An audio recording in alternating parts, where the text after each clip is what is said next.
नमस्कार, बहुत स्वागत है आपका। आप देख रहे हैं इंडिया न्यूज। मैं हूं आपके साथ पिंकी धनखड़। खबरों के खास बुलेटिन की शुरुआत करेंगे और बात ईरान इसराइल के मुद्दे पर। ईरान इसराइल के बाद अब गाजा में सीज फायर की तैयारी देखी जा रही है। अमेरिकी राष्ट्रपति डोनाल्ड ट्रंप ने बड़ा दावा किया है, अगले हफ्ते युद्ध विराम की घोषणा संभव है। और ये डोनाल्ड ट्रंप ने कहा है, मैं सीज फायर को लेकर प्रयास कर रहा हूँ, जल्द युद्ध विराम की घोषणा हो सकती है।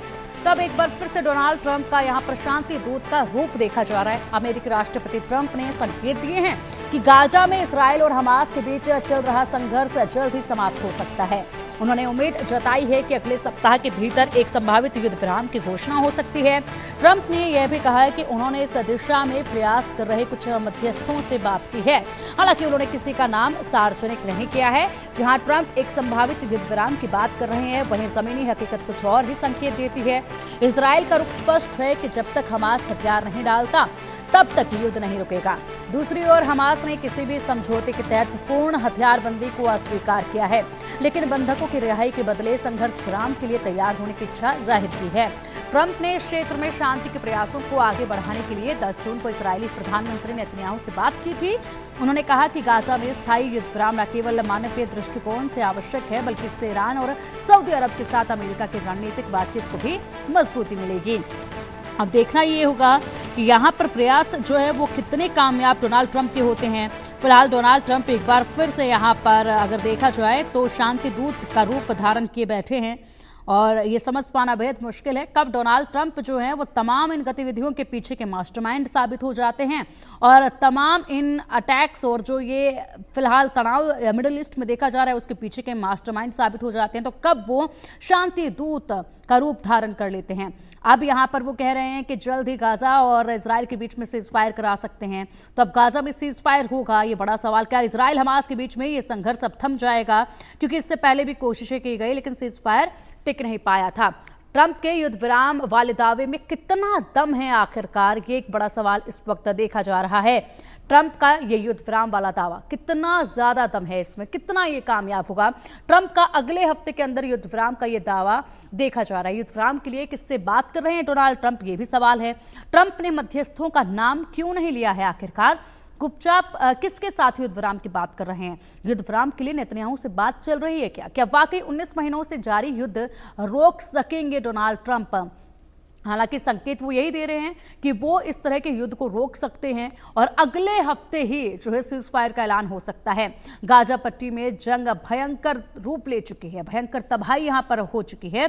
7 अक्टूबर 2023 से सैन्य संघर्ष चल रहा है। अब तक हजारों लोगों की मौत इसमें हो चुकी है। सबसे पहले हमास ने इसराइल पर बड़ा हमला किया। हमास के हमले में 1200 इसराइली मारे गए। इसराइल ने हमास पर बड़ी जवाबी कार्रवाई की। अब तक 56,000 से ज्यादा फिलिस्तीनी भी मारे जा चुके हैं।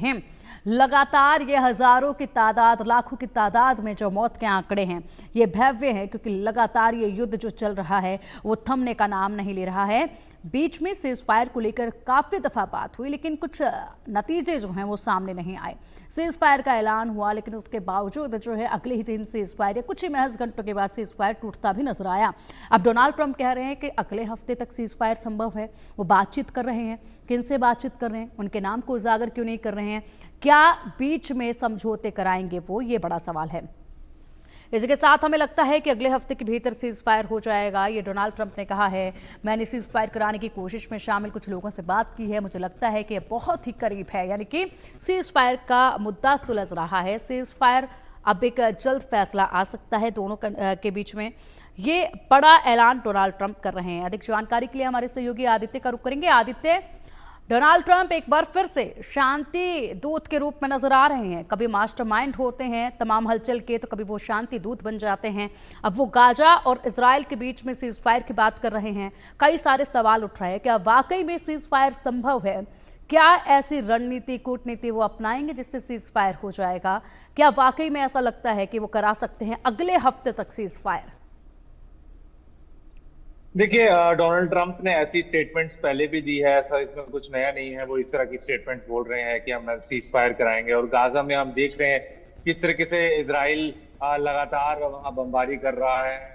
वहां इसराइल बोलता आ रहा है कि वहां के जो अस्पताल भी है वहां पर भी अंडरग्राउंड तरीके से कोवर्टली जो है हमास ऑपरेटिव जो है ऑपरेट करते हैं। तो कहीं ना कहीं सारी बातें अगर हम देखें तो ऐसी ऐसी रिपोर्ट्स भी कुछ आई हैं कि इजराइल ने वहां कुछ ह्यूमैनिटेरियन एड को रोका है। फिर इजराइल की तरफ से भी स्टेटमेंट्स ये आई है, इजरायली इजरायली जो इजराइल फॉरेन मिनिस्ट्री से, कि जो है ऐसा नहीं है, हमने बिल्कुल एड रोकी नहीं है, बल्कि हम एड पहुंचा रहे हैं। तो कहीं ना कहीं अभी गाजा पे एकदम से जैसे ही ईरान के साथ सीज फायर डिक्लेयर करी ट्रंप ने, उसके बाद इजराइल, हमने देखा कि इजराइल ने किस तरीके से जो बमबारी है और जो हमले हैं अपने गाजा पट्टी पे दोबारा शुरू कर दिए है। तो अब देखने वाली बात है, क्योंकि ट्रंप ने डिटेल में बातचीत करी है इजराइल से रिगार्डिंग गाजा, की गाजा में अब सीज फायर बहुत जरूरी है, क्योंकि ऑलरेडी बहुत आंकड़े 60-70 हजार लोग तो करीब करीब अब गाजा में मर चुके हैं। तो अब कहीं ना कहीं स्थिति जो है अब यहाँ से देखनी होगी कि किस तरफ से जाता है। क्या ये गाजा में सीज फायर हो पाती है या नहीं, क्या इजराइल अब अपने गाजा में अटैक्स रोकता है, नहीं, ये देखने वाली बात है। इसी के साथ बड़ा सवाल यहाँ पर यह भी आदित्य, सीज फायर को लेकर किन से बात हो रही है, क्योंकि वो कह रहे हैं कुछ ऐसे लोगों से मेरी बातचीत हो रही है जो मध्यस्थता करा सकते हैं। तो कौन वो लोग हैं, उनका नाम क्या सामने क्यों नहीं आ पा रहा है?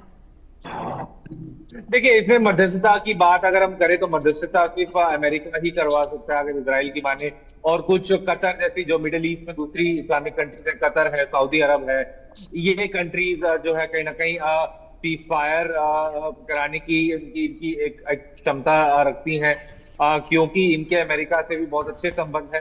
तो अब देखने वाली बात रहेगी, क्योंकि अभी जो हाल ही में हुआ इजराइल ईरान के युद्ध में, सारी मिडिल ईस्ट कंट्रीज में हमने देखा कि वो ईरान का कहीं ना कहीं समर्थन करती दिखी। लेकिन जब ईरान ने जब यूएस एयरबेस पर अल उवैद एयरबेस पे कतर में जो हमला करा, उसके बाद कहीं ना कहीं जो सऊदी अरब जैसी कंट्रीज और दूसरी कंट्रीज हैं, वो कहीं ना कहीं अब कतर के डिफेंस में आई, कि बोला कि कतर को राइट है अपनी सॉवरेनिटी प्रोटेक्ट करने का, अपना डिफेंस। तो अब ये देखने वाली बात रहेगी कि क्या अब गाजा में अगले हफ्ते तक सीज फायर हो पाएगी, नहीं, ये देखने वाली बात है। पिंकी। बिल्कुल आदित्य, और अगले हफ्ते का ही जो है वो दावा किया जा रहा है, तो ये वक्त ज़्यादा दूर नहीं है और अगला हफ्ता महज कल से ही शुरू हो रहा है। देखना होगा कि क्या कुछ परिणाम निकलकर सामने आते हैं। फिलहाल बहुत